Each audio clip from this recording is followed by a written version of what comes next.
नमस्कार दोस्तों, स्वागत है आप सबों का आपके अपने यूट्यूब चैनल रामगढ़ एडुकेयर में। दोस्तों, यह वीडियो स्पेशली बीएड और डीएलएड के स्टूडेंट के लिए है।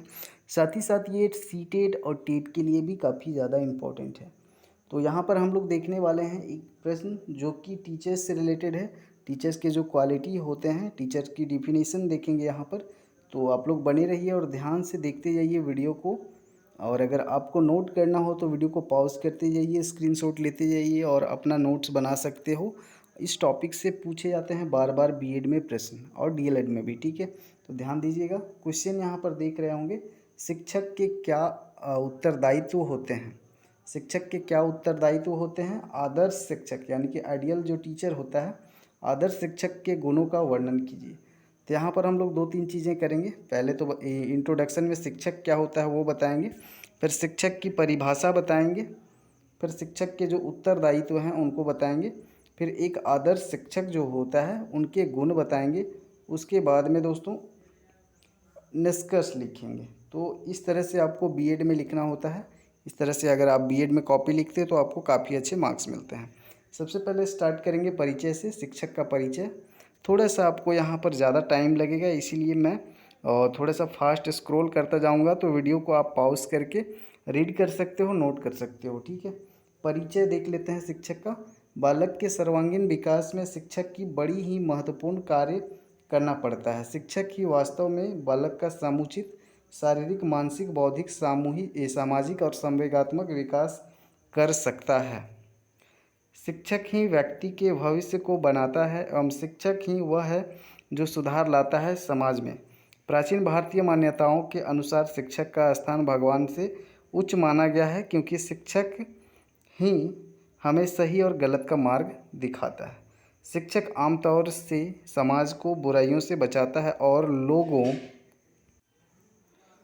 लोगों को एवं सर्वश्रेष्ठ व्यक्ति बनाने का प्रयास करता है। इसलिए हम यह कह सकते हैं कि शिक्षक अपने शिष्य के सच्चा पथ प्रदर्शक होता है। तो ये इंट्रोडक्शन पार्ट था। परिभाषा देख लेंगे शिक्षक का क्या परिभाषा होता है। कुछ विद्वान जो हैं और उनके अकॉर्डिंग भी देख लेंगे परिभाषाएं। शिक्षक एक ऐसी हवा है जिस ओर चल पड़े उस ओर समाज में एक नया बदलाव आने लगता है। एक शिक्षक की परिभाषा भी एक जीवन दायी वृक्ष की तरह होती है, उस वृक्ष की तरह जो अपने स्थान पर खड़ा रहता है, लेकिन अपने अनुभवों और ज्ञान रूपी फलों से वे अपने शिष्यों को शिक्षा की ऑक्सीजन गैस प्रदान करता है जो हमें सही रास्ता दिखाए। सच्चे अर्थों में शिक्षक वही है। शिक्षक एक मार्गदर्शक होता है। यहाँ पर डॉक्टर राधा कृष्णन के अनुसार देख लेंगे परिभाषा शिक्षक की। शिक्षक राष्ट्र के भाग्य के मार्गदर्शक हैं।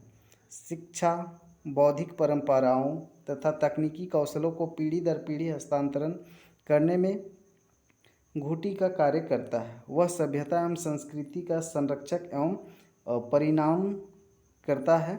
वह बालक का मार्गदर्शक नहीं वरन संपूर्ण राष्ट्र का मार्गदर्शक है। ये जो कथन है डॉक्टर राधा कृष्णन जी का है। डॉक्टर जाकिर हुसैन के अनुसार देख लेंगे शिक्षक की परिभाषा।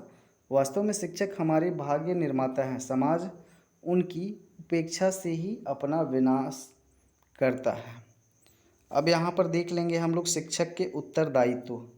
शिक्षक के उत्तरदायित्व हम लोग पॉइंट वाइज देखेंगे, ठीक है। तो मैं यहाँ ज़्यादा रीडिंग नहीं करूँगा, उससे टाइम ज़्यादा लग जाएगा। तो मैं स्क्रॉल करते जाऊँगा, आप लोग पॉज करके रीड कर सकते हैं, नोट कर सकते हैं, ठीक है। तो पहला जो उत्तरदायित्व है, शिक्षक का शैक्षणिक दायित्व क्या होता है वो यहाँ पर आप लोग देख लीजिए अच्छे से।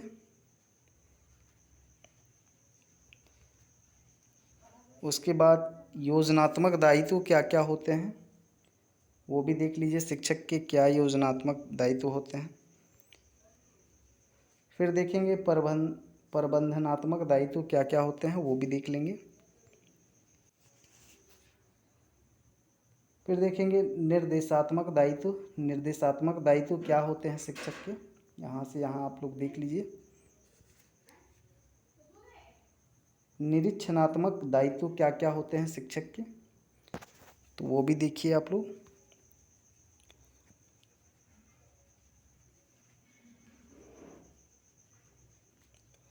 फिर देखेंगे 6 नंबर में अभिलेखात्मक दायित्व। अभिलेखात्मक दायित्व क्या क्या होते हैं शिक्षक के, देख लीजिए। शिक्षक के मूल्यांकन संबंधी दायित्व क्या होते हैं, उत्तरदायित्व, वो भी आप देख लीजिए पॉज करके और रीड कर लीजिए।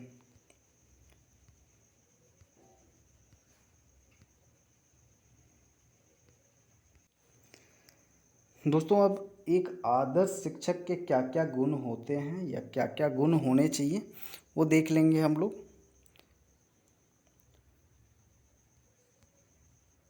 पहले देखेंगे व्यक्तिगत गुण। व्यक्तिगत गुण क्या क्या होते हैं एक शिक्षक के, वो देख लीजिए। व्यक्तिगत गुण में चारित्रिक गुण होता है, उत्तम शरीर होना चाहिए,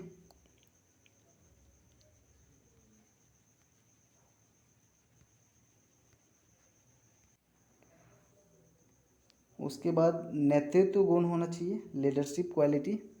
तो लीडरशिप क्वालिटी में क्या क्या चीज़ें होनी चाहिए वो आप लोग देख लीजिए।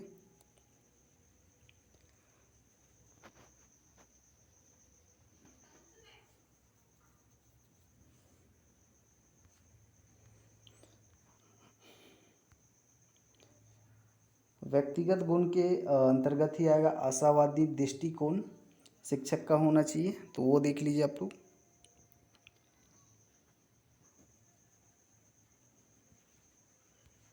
व्यावसायिक गुण देख लेंगे अब सेकंड में। व्यक्तिगत गुण देख लेंगे, अब व्यावसायिक गुण देखेंगे शिक्षक के। तो सबसे पहला इसमें आ जाएगा आपका विषय का ज्ञाता। विषय का ज्ञाता होना चाहिए।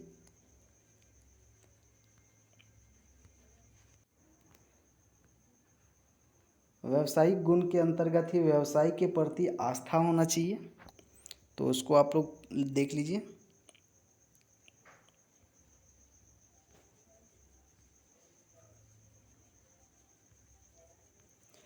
व्यावसायिक गुण के अंदर में ही आएगा तीसरा में मनोविज्ञान का ज्ञान। मनोविज्ञान का ज्ञान होना चाहिए शिक्षक को।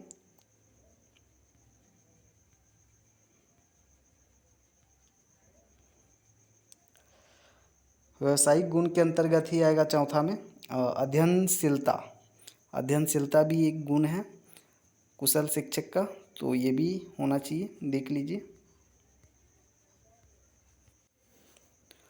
अध्ययनशीलता के अंतर्गत ही ये सारी चीज़ें लिखा गया है।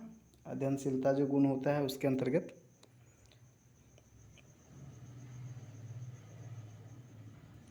बाकी निष्कर्ष आपको इस तरह से लिखना है।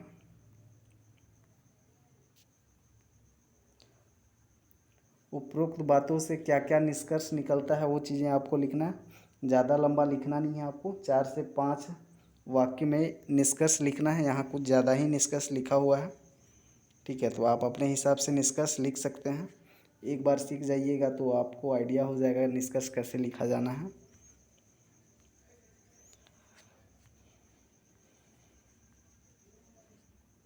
तो दोस्तों इस वीडियो में हमने देखा कि एक आदर्श शिक्षक के क्या क्या गुण होने चाहिए, शिक्षक की परिभाषाएं, साथ ही साथ शिक्षक के क्या क्या उत्तरदायित्व होते हैं उनको हमने देखा और समझा। तो बीएड से रिलेटेड और भी टॉपिक्स पे अगर आपको चाहिए बीएड तो कमेंट सेक्शन में ज़रूर बोलिए। धन्यवाद।